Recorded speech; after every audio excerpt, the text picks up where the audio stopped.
Grand new year sale already ఉన్న తక్కువ తరుగులో ఇంకా 1% తక్కువ.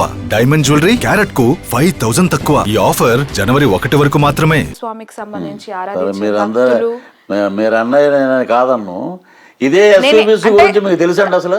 నేను తప్పు లేనిదే ఒకవేళ మీ మీద జరిగి ఉంటే మీరు ప్రూవ్ చేసుకోవచ్చు కదా. మీరు ఎందుకు అక్కడ ఉండి ఫైట్ చేయలేకపోయారు? ఎందుకు మీరు బయటకు వచ్చి అలిగేషన్స్ వేస్తున్నారు? అంటే అవసర రీత్యా మీరు అక్కడ ఉన్నట్టే కదా. ఇప్పుడు ఏ అవసర రీత్యా అండి? అంటే మీకు కావాల్సిన పొజిషన్స్ కోసం. మీకు తెలియదే కాదు, నేను చెప్పేదేనండి. నేను జాయిన్ అయిన 3వ నెలలోనే రాజీనామా చేసి లెటర్ ఇచ్చేసాను. నాకు తెలుసా మీకు?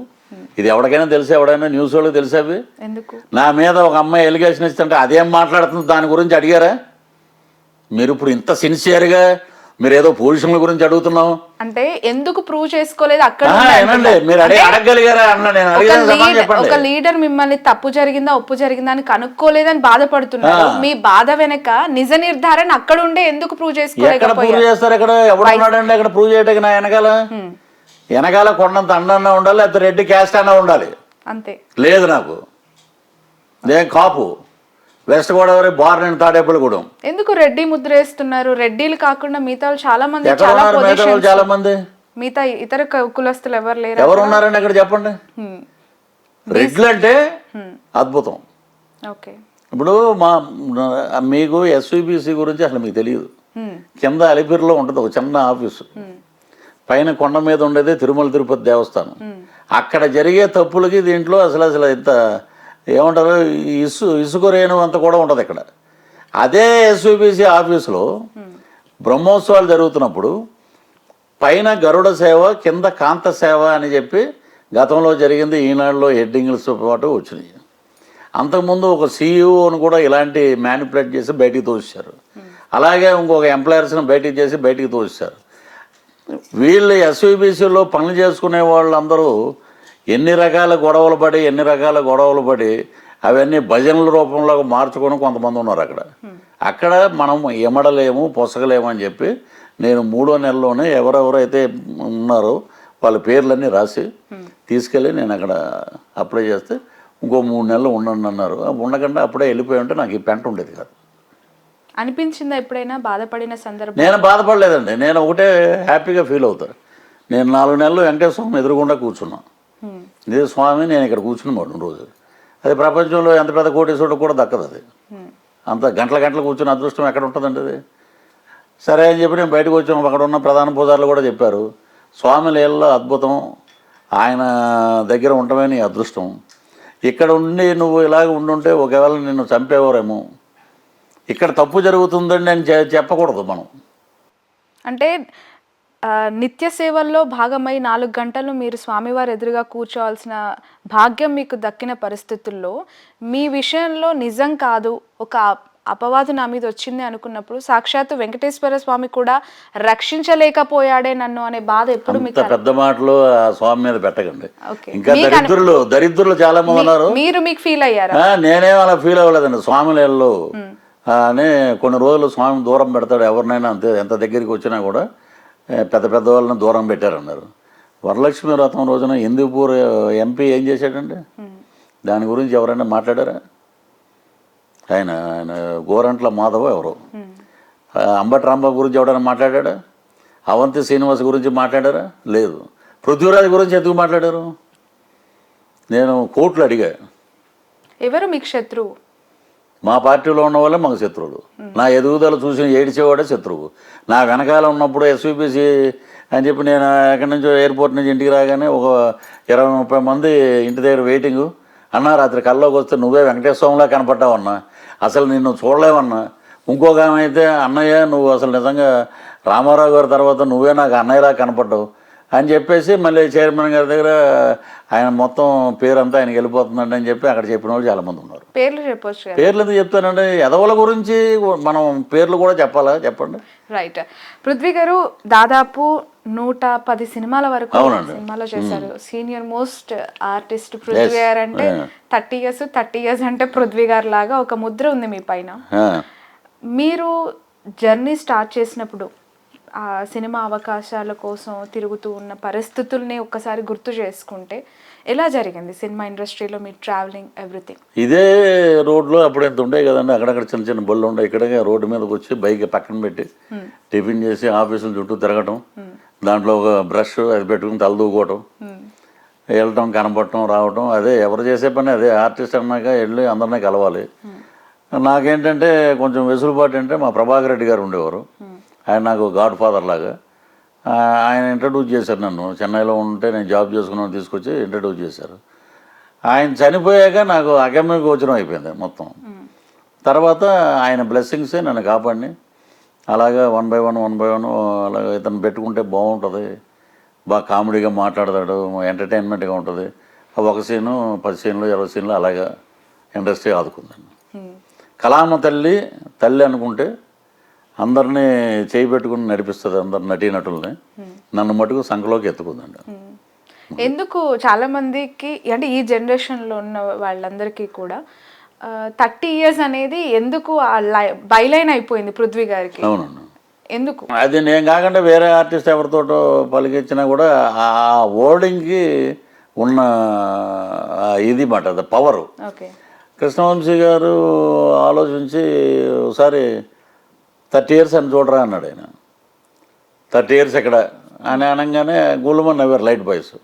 సో ఇదేదో బాగుంది, ఎంప్రూవ్ చేసి ఆయన ప్రతి దాంట్లో 30 years అంటే థియేటర్లో ఖడ్గం రిలీజ్ అయ్యాక నేను థియేటర్కి వెళ్ళి చూస్తే 2003 ఒక పక్క శ్రీకాంత్, ప్రకాష్ రాజ్ గారు వీళ్ళందరూ ఉంటే గోళ నేను వచ్చి 30 years అనగానే థియేటర్ గుళ్ళమని అవుతాను అనమాట. అప్పుడు నాకు 2-wheeler ఉండేది. బయటకు వస్తే దగ్గర ఒక 500 మంది.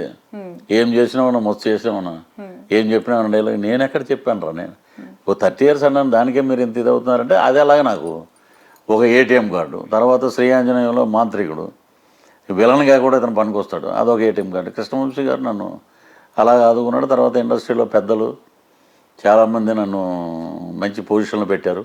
శ్రీధర్ చెప్పాన నాకు ఇండస్ట్రీ ఇచ్చిన తమ్ముడు, రైటర్, ఇప్పుడు డైరెక్టర్ అయ్యాడు. అతని వల్ల నేను అన్ని సినిమాలు, ఇప్పుడు ఇంకో 2-3 సినిమాలు రాస్తున్నాడు అతను. లౌక్యం మా ఇద్దరు కాంబినేషన్లో పెద్ద బ్లాక్ బస్టర్. అలా సాగుతుంది జర్నం. సినిమా ఇండస్ట్రీలో మీరు గురువుగా భావించే వాళ్ళు వ్యక్తులు ఎవరు అంటే ఏం చెప్తారు? మా ప్రభాకర్ రెడ్డి గారు అండి. ఆయన నో మోర్. మా గురువు వెళ్ళిపోయాడు, మా గురువు లేడు.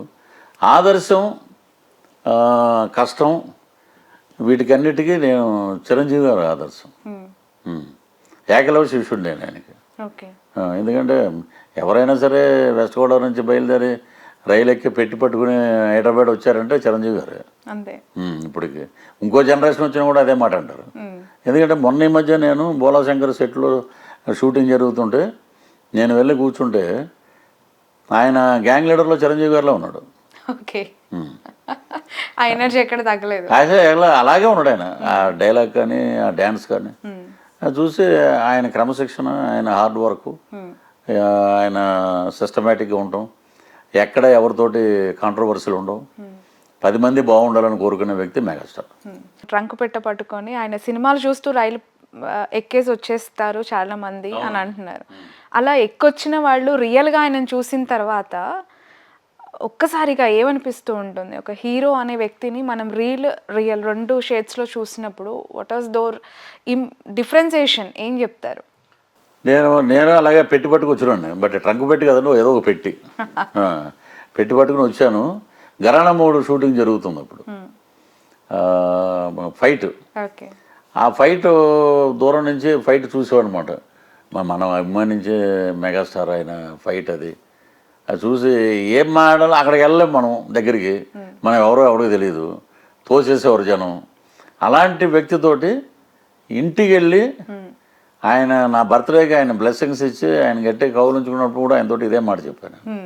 ఆయన మెట్ల నుంచి దిగి వస్తుంటే మామూలుగా వైట్ ప్యాంటు వైట్ షర్ట్లో వస్తున్నారు. ఇంత మెగాస్టార్ ఎంత సింపుల్గా ఉన్నాడు ఏంటి ఆయన. నిజంగా హ్యాట్స్ ఆఫ్ అండి ఆయనకి. ఇది ఇంకెవరికి రాదు అది. ఓకే. అన్ని సంవత్సరాల క్రితం చూసిన మెగాస్టార్కి ఇప్పుడు భోలా శంకర్లో రీసెంట్గా చూశానని చెప్పిన, ఎక్కడైనా వ్యత్యాసాలు కనిపించాయా? ఏజ్ రీత్యా అవ్వచ్చు, అనుభవం రీత్యా అవ్వచ్చు, మాట తీరు, హావభావాలు, ఇవన్నీ రూపంలో మీరు చూసినప్పుడు? ఏమి లేవండి. మామూలుగా ఒక సినిమా చేసిన హీరోకే 100 రకాలు మీరు చెప్పినట్టు అన్నీ వస్తాయి.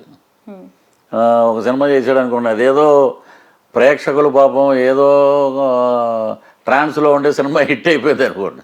వాడు నెక్స్ట్ ఏంటంటే నెక్స్ట్ ఈ రేంజ్లో ఉంటాడు కూర్చుని, ఏమన్నా పృథ్వీ గారు వచ్చారండి అంటే ఒక 5 నిమిషాలు వేరే మాట్లాడుతున్నా అని చెప్పి అంటాడు.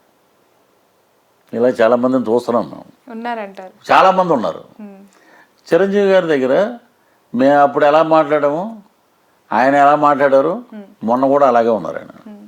సినిమా ఇండస్ట్రీలో భజన చేయకపోతే అవకాశాలు రావు. చిన్న హీరోనా పెద్ద హీరో అనేది వ్యత్యాసం పక్కన పెడితే, జస్ట్ ఒక మొదటి సినిమా హిట్ అయ్యి రెండో సినిమాలో అడుగు పెట్టిన హీరోకే కళ్ళు ఎక్కడో నెత్తిలో ఉంటాయి. సీనియర్ ఆర్టిస్టులు అయినా సరే వాళ్ళకి భజన చేయాల్సిందే అనేది చాలా చాలా వినిపిస్తూ ఉంటుంది ఆ టాక్ అనేది. ఇప్పుడు అలా లేదండి. ఇప్పుడు ఆడ కళ్ళు నెత్తి మీదకి ఎక్కితే మేము వెళ్ళిపోయి భజన చేసి అయ్యా మాకు సినిమా ఇవ్వండి అది. నీకే శుక్రవారం వస్తే నీ సినిమా ఆడుతుందో లేదో తెలియదు, ఈడు మా క్యారెక్టర్లు ఇవ్వడం ఏంటి? అలాంటి వాళ్ళు ఎవరు లేరండి, అందరూ సీనియర్స్. బట్ ఏంటంటే కొంచెం బిల్డప్ తగ్గించుకోవాలి. హీరోస్ బిల్డప్ ఇప్పుడు కొత్తగా వచ్చి ఏదో నేను ఇది అంటే చిరంజీవి గారు షూటింగ్ దగ్గరికి వెళ్ళి చూడండి ముందు చూసి నేర్చుకోండి. భజనలు మెగా ఫ్యామిలీలో భజనలు ఎంకరేజ్ చేయరు, ఇది వాస్తవం. ఎంతవరకు ఇతను ఆర్టిస్టు ఓకే, ఇప్పుడు భజన ఉండదు. భజన ఎందుకంటే చిరంజీవి గారితో పాటు ప్రజారాజ్యం పార్టీలో కూడా మేము ట్రావెల్ చేసాం కాబట్టి అన్ని రకాలుగా చూస్తూనే ఉన్నాం. ఆయన ఎక్కడ అలాగే ఉంటాడు, ఆయన నిండుకుండా ఎప్పుడు తొనకదంటారు, దానికి మెగాస్టార్ చిరంజీవి గారు. పవన్ కళ్యాణ్ గారు అంతే, మనకి తెలియని విషయాలు చాలా చెప్తాడు ఆయన. ఇలా ఉండాలి, ఇలాగా లైఫ్ ఇలా ఉండాలి, ఇలా ఉండాలి, గంటలు మాట్లాడుకున్నాం మొన్న బ్రో షూటింగ్లో. సో వాళ్ళ దగ్గరికి వెళ్ళాలంటే చాలా కష్టం అండి. హార్డ్ వర్క్, సిన్సియర్ అన్నీ ఉంటేనే మనం ఏదన్నా ఆ గోల్కి రీచ్ అవుతామేమో. కానీ బట్ మెగా ఫ్యామిలీలో భజనలు పనిచేయవు. బిల్డప్ ఇచ్చే హీరోల లైఫ్ స్పాన్ ఎంత సినిమా ఇండస్ట్రీలో? ఎంత శుక్రవారం వచ్చినప్పుడు తెలిసిపోతాడు లైఫ్ స్పాన్ అంటే. ఒక సినిమా హిట్ రెండు మూడు వస్తాయి, ఈలోపే కళ్ళు మీరు అన్నట్టు నెత్తి మీదకి వస్తాయి. నెక్స్ట్ శుక్రవారం సినిమా పడింది, ఇది వెళ్దాం అనుకుంటే ఇంకోటి టక్ పని ఇంకొక హీరో